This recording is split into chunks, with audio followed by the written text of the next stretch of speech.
l'histoire selon laquelle Jésus calma la tempête.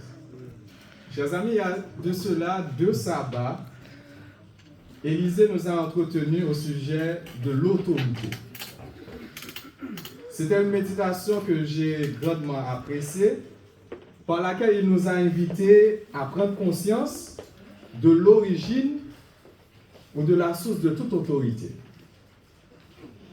Qui que nous soyons, si nous restons attachés à cette source, nous exercerons nous aussi une bonne autorité qui devra impacter notre environnement. Et samedi dernier, il était question avec notre pasteur Élie Yordi de la justice, de ce que cela veut dire être un enfant de Dieu.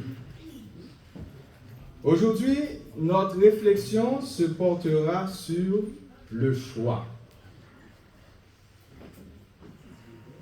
C'est peut-être simpliste comme thématique.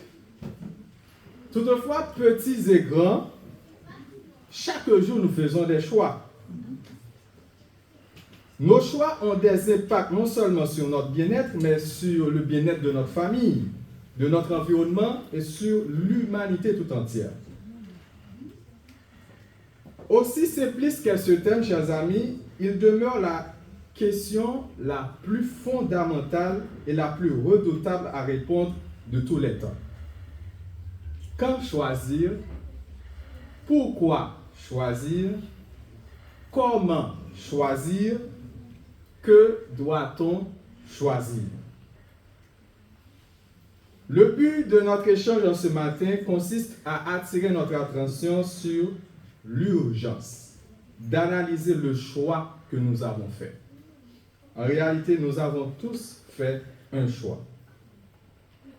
Sœurs et frères, je suis content d'être avec vous en ce matin. Bon sabbat dans le Seigneur. Amen. Que le bon Dieu puisse nous prédisposer à entendre sa parole en ce matin. Prions le Seigneur. Père Céleste, nous te remercions pour cette occasion que tu nous donnes d'être dans ta maison en ce matin. Et nous allons ouvrir ta parole, que tu nous imprègnes de ton Esprit Saint afin que ton peuple soit édifié à salut. Nous t'adressons cette prière dans le nom de Jésus, ton Fils, lui qui vit, qui règne au siècle des siècles. Amen. Amen. Quelle est l'origine du choix?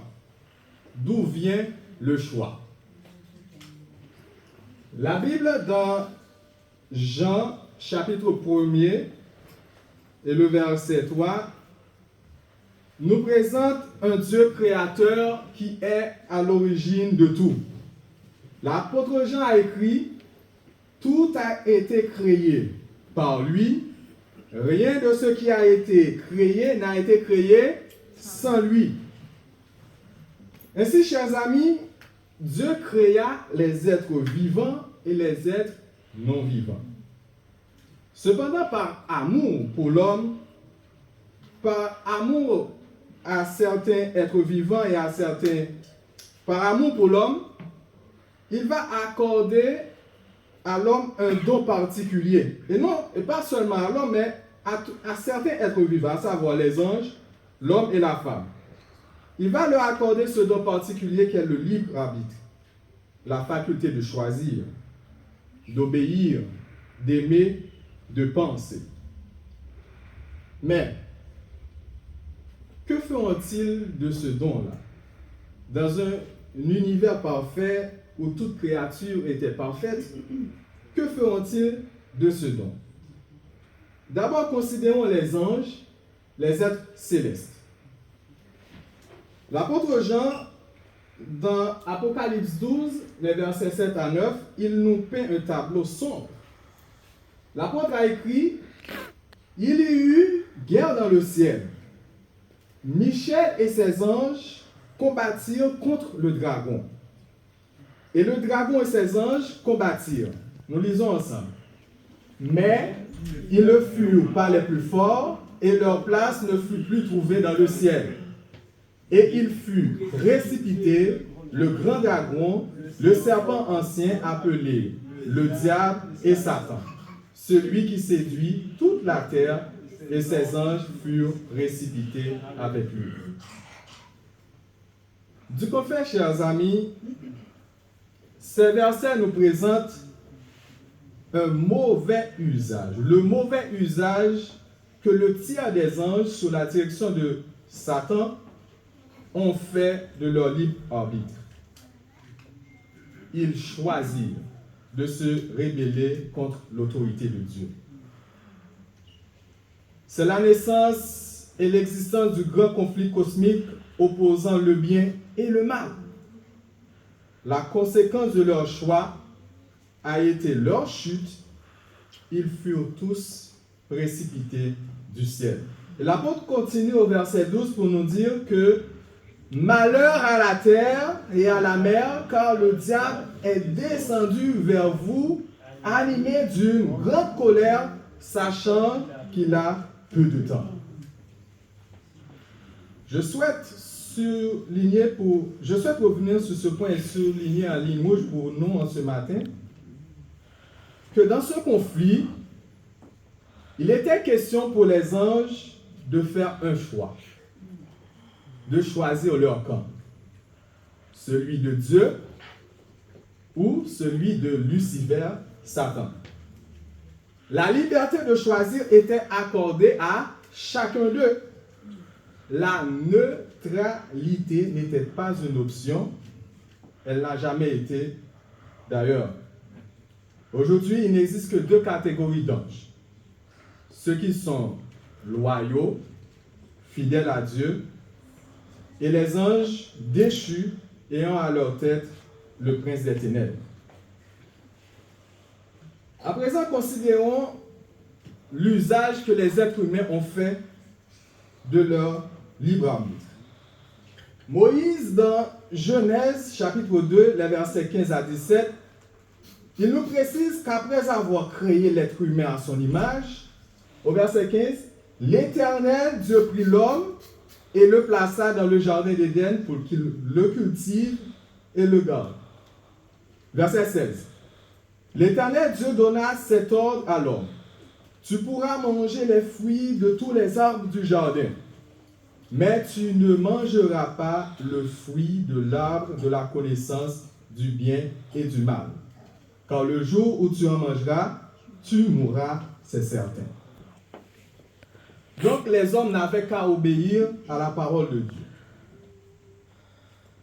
En obéissant à ce commandement, ne pas manger le fruit défendu, l'humanité se gardait non seulement de prendre une part active dans le conflit cosmique, mais aussi elle se rangeait automatiquement dans le camp de Dieu, le camp de la vie.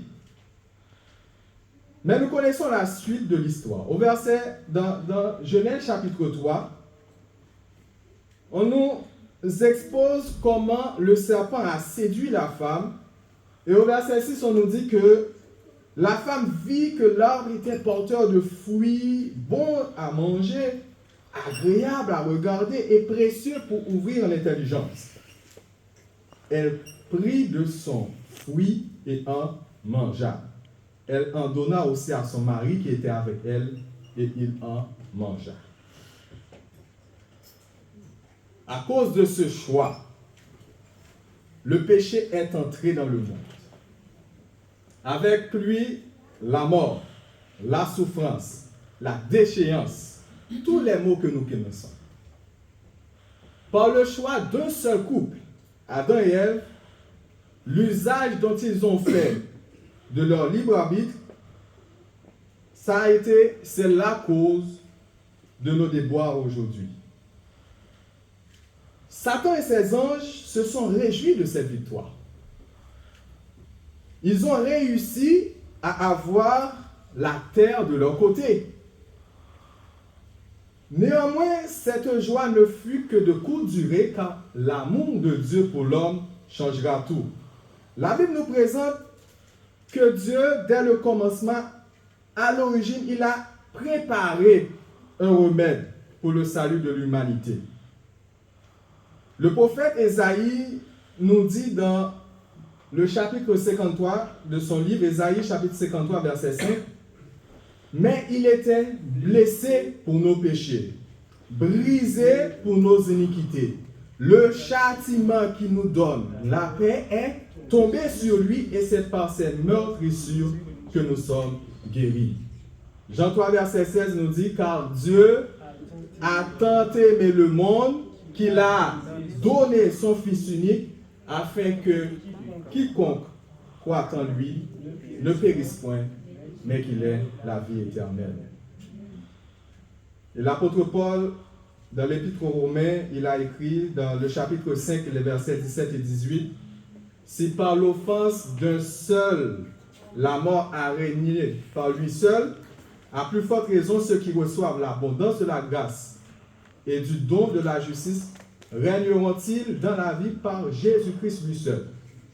Ainsi donc, comme par une seule offense, la condamnation a atteint tous les hommes, de même, par un seul acte de justice, la justification qui donne la vie s'étend à tous les hommes. Amen, sœurs et frères. Amen. Le sacrifice de Jésus sur la croix a ramené le conflit cosmique à une autre dimension. Désormais, vous et moi, nous avons l'opportunité ou la possibilité de choisir notre camp. La vie ou la mort. Le camp de Jésus ou celui de Satan. Dit comme ça, on pourrait vite conclure que le choix de tout le monde ici est déjà fait, qu'il n'a rien à ajouter, que c'est facile. Nous avons tous choisi le camp de Jésus. Pourtant, chers amis, la question elle est beaucoup plus subtile que cela. Mon choix a un lien direct quant à la façon dont je vis, le style de vie que je mène. D'où la question que nous devrions nous poser, nous tous en ce matin, au regard de nos petits choix, de nos petites décisions quotidiennes, quel camp ai-je choisi? Et j'aimerais vous poser cette question ce matin. Chers amis, d'après vous, quel est le choix le plus dominant chez les chrétiens de nos jours? D'après vous, quel est le choix le plus dominant chez les chrétiens de nos jours?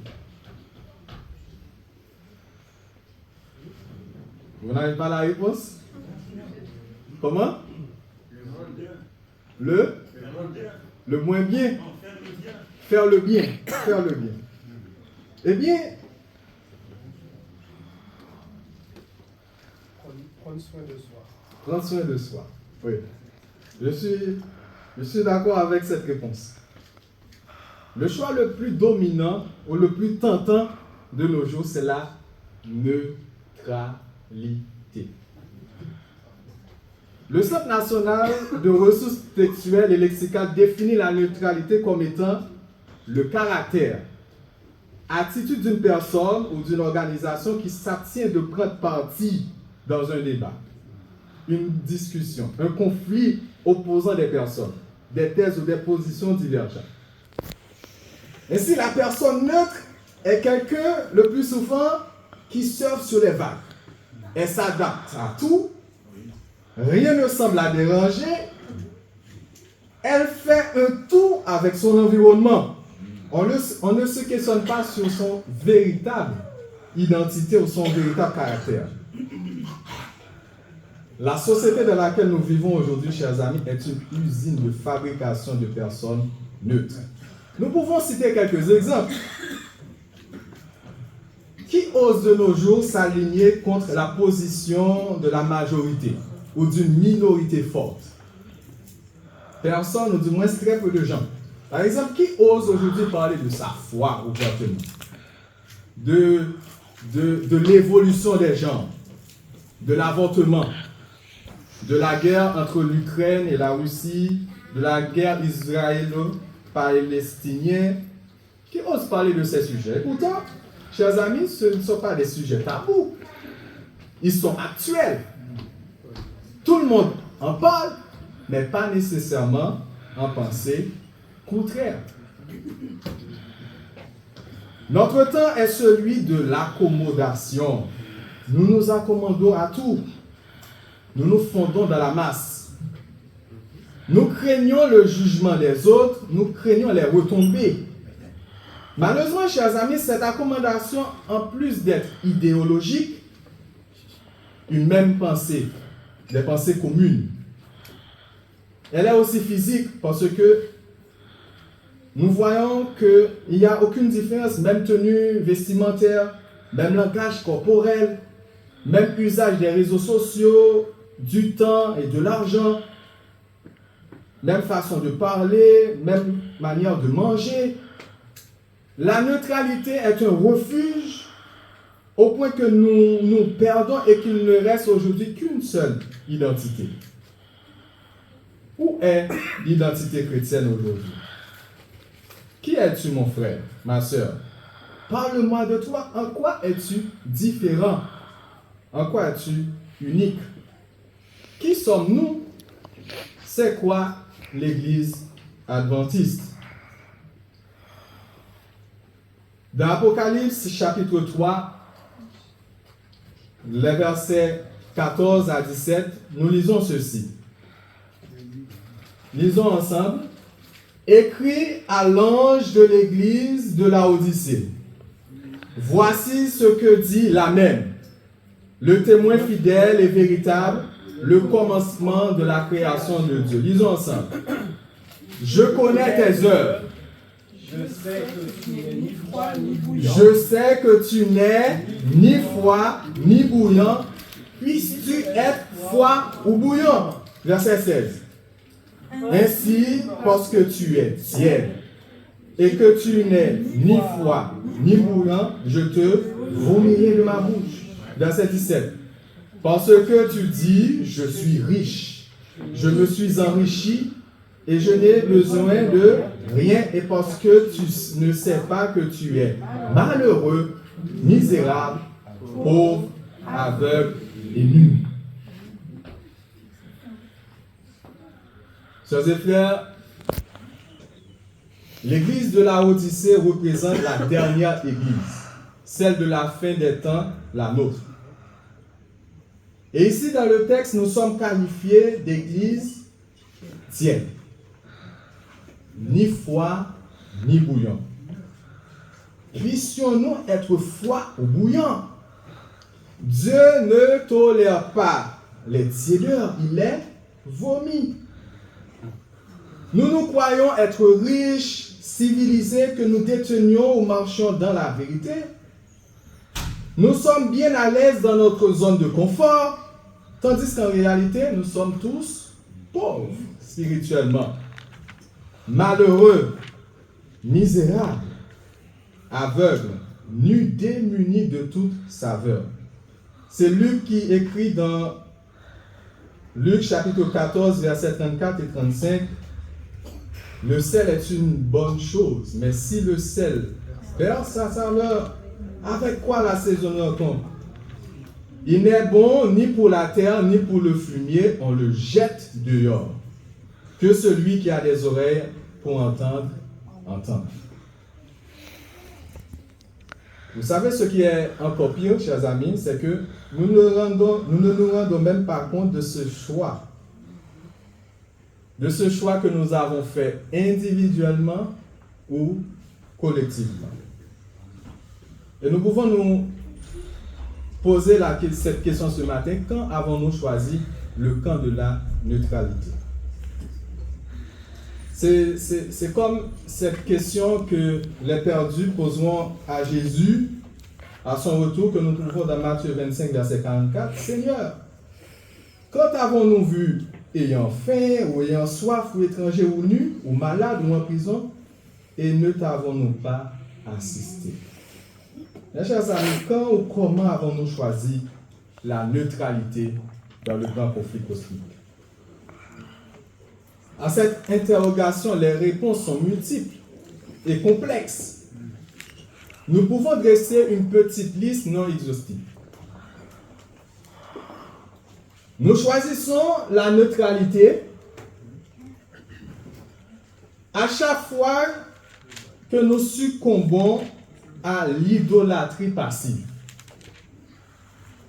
Dans Marc, chapitre 10, les versets 23 à 25, et le verset 29, vous pouvez lire ce texte chez vous. Nous avons l'histoire de l'homme riche qui s'est approché de Jésus pour demander à Jésus « Que dois-je faire pour hériter la vie éternelle ?» Vous savez bien la réponse de Jésus. « Allez, vends tes biens. » Mais l'homme riche n'a pas du tout aimé la réponse de Jésus à sa question. Donc, lorsque notre travail, notre étude, notre famille, parents, mari, épouse, nos biens, nos objectifs, nos obstinations, nos récréations, lorsque toutes ces choses occupent dans notre cœur la place de Dieu, ou ont une priorité qu'aurait dû avoir la cause de Dieu, nous choisissons la neutralité.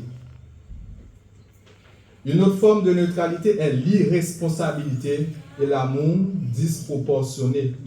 Dans 1 Samuel, chapitre 2, les versets 12, 22, 29 à 34, nous pouvons lire l'irresponsabilité d'Élie. Le prophète Élie, son inaction. Il a entendu parler du mauvais comportement de ses fils dans la maison de l'Éternel. Ils avaient même des rapports sexuels dans le temple. Il n'a pas agi. Non seulement ses fils moururent, mais lui aussi, il mourut. J'aurais pu considérer un autre texte par exemple, le parabole des talents dans les évangiles.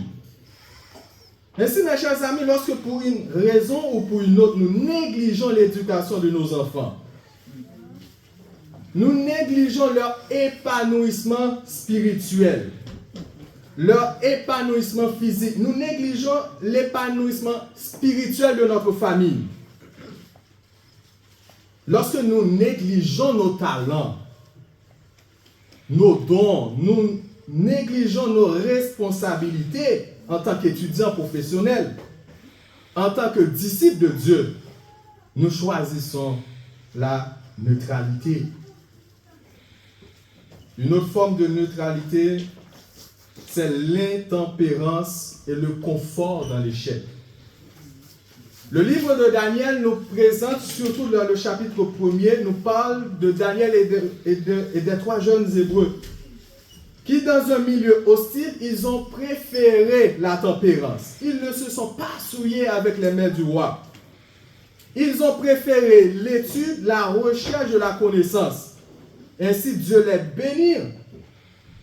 Et ils furent 10 fois plus supérieurs, intelligents par rapport aux autres. Ainsi, chers amis, je souhaite vous rappeler en ce matin que Dieu, le Dieu que nous servons, il est un Dieu d'excellence. Donc, à chaque fois que nous nous contentons du peu, du minimum, et que nous ne faisons aucun effort pour nous dépasser, nous choisissons la neutralité. Tu es étudiant, tu te contentes des 5 sur 10, tu es professionnel, tu n'as aucune perspective de promotion, d'avenir, d'investissement. Tu n'as aucun plan sur 5, 10, 25 ans. Nous évitons d'explorer, d'aller vers l'avant, de progresser. Nous nous contentons d'être statiques et non dynamiques. Nous ne sommes plus dans le projet de Dieu. Lorsque nous négligeons notre santé, le sport, la bonne consommation, le sommeil, nous choisissons de nuire à notre santé par des addictions, la cigarette, l'alcool, drogue. Nous choisissons la neutralité. Lorsque nous vivons dans l'excès ou au-dessus de nos moyens, acheteurs compulsifs, nous évitons la simplicité. Eh bien, nous choisissons la neutralité. Une autre forme de neutralité, c'est le report de la conversion et la procrastination. Dans Proverbes chapitre 27, le verset 1er, nous pouvons lire ce texte à la maison. Et Jacques chapitre 4, les versets 13 à 17. J'aime surtout le verset 17 qui dit « Celui donc qui sait faire ce qui est bien et qui ne le fait pas, commet un péché. » Mes chers amis, Jacques nous rappelle que nous sommes vapeur. Ce que notre main trouve à faire aujourd'hui, faites-le. Nous ignorons de quoi demain sera fait. Donc à chaque fois que nous procrastinons, nous repoussons au lendemain notre engagement avec Dieu, notre conversion, notre maturité spirituelle. À chaque fois que nous repoussons à demain notre vie de prière, nous choisissons la neutralité spirituelle. À chaque fois que nous repoussons nos réconciliations les uns avec les autres et nous nous confortons dans les querelles ou dans l'ignorance de notre prochain, nous choisissons la neutralité. Et je terminerai cette petite liste en ce matin avec l'hypocrisie religieuse, ce que j'appelle aussi le syndrome du reniement de Pierre. Vous lirez Matthieu 6 et Matthieu 26, versets 69 à 75. Il s'agit ici du chrétien qui se dit être chrétien, mais qui renie ce qui fait l'essence. C'est le fait d'être croyant. Nous croyons tous en Jésus, nous croyons tous en Dieu. Mais nous ne sommes pas un disciple authentique. Donc il y a une différence entre être croyant et être un disciple.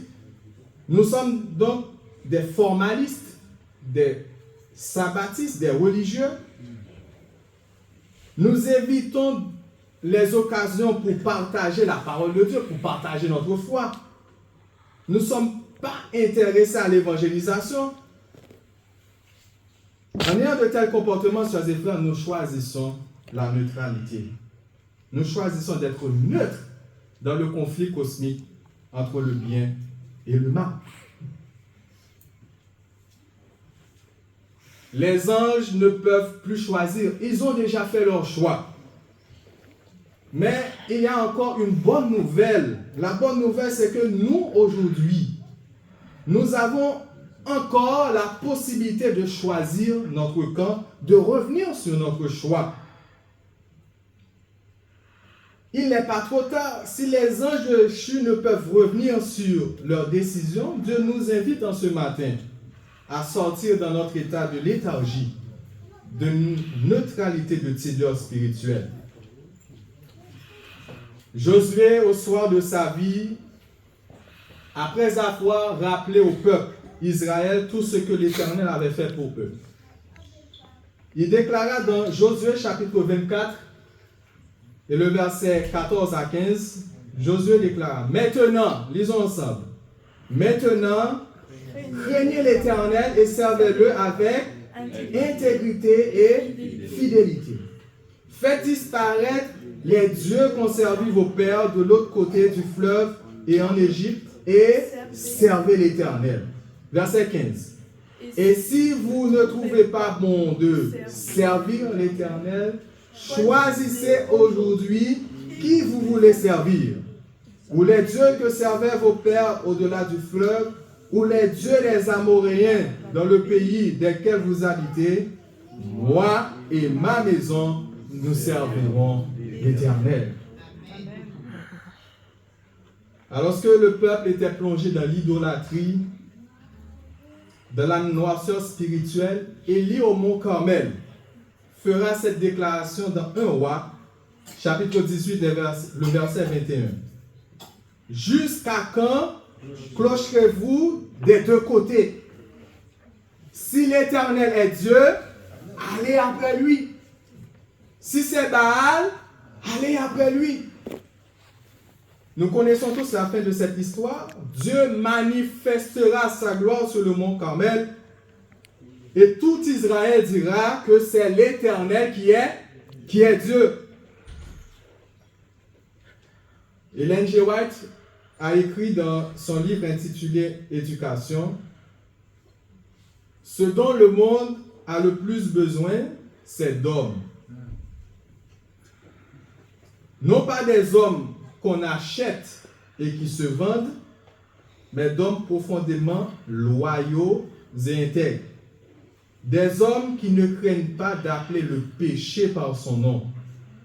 Des hommes dont la conscience soit aussi fidèle à son devoir que la boussole est au pôle. Des hommes qui défendraient la justice et la vérité, même si l'univers s'effondrait. Êtes-vous prêts, chers amis, d'être ce genre d'homme, ce genre de femme? Ce matin, Dieu nous invite à faire ce choix, à faire le bon choix. Disons oui à Jésus, disons tout à Jésus, son cœur est ouvert à notre voix. Et je veux terminer la méditation avec ces versets que nous trouvons dans Apocalypse 3, les versets 18 à 22. Il s'agit ici de la suite du message de Dieu à l'église de Laodicée, à nous, à notre église. Je te conseille d'acheter de moi de l'or éprouvé par le feu, afin que tu deviennes riche. Des vêtements blancs, afin que tu sois vêtu, et que la honte de ta nudité ne paraisse pas. Et un collier pour oindre tes yeux, afin que tu vois. Verset 19, lisons ensemble. Moi, je reprends et je châtie tout ce que j'aime. Aie donc du zèle et repens-toi. Verset 20. Voici, je me tiens à la porte et je frappe. Si quelqu'un entend ma voix et ouvre la porte, j'entrerai chez lui. Je souperai avec lui et lui avec moi. Celui qui vaincra, je le ferai asseoir avec moi sur mon trône, comme moi j'ai vaincu et me suis assis avec mon Père sur mon trône. Que celui qui a des oreilles entende ce que l'Esprit dit aux Églises. Chers et frères, amis de Longchamp,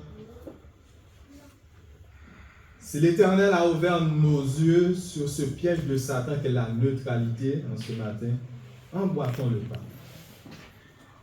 Ayons donc le discernement en réclamant l'Esprit Saint.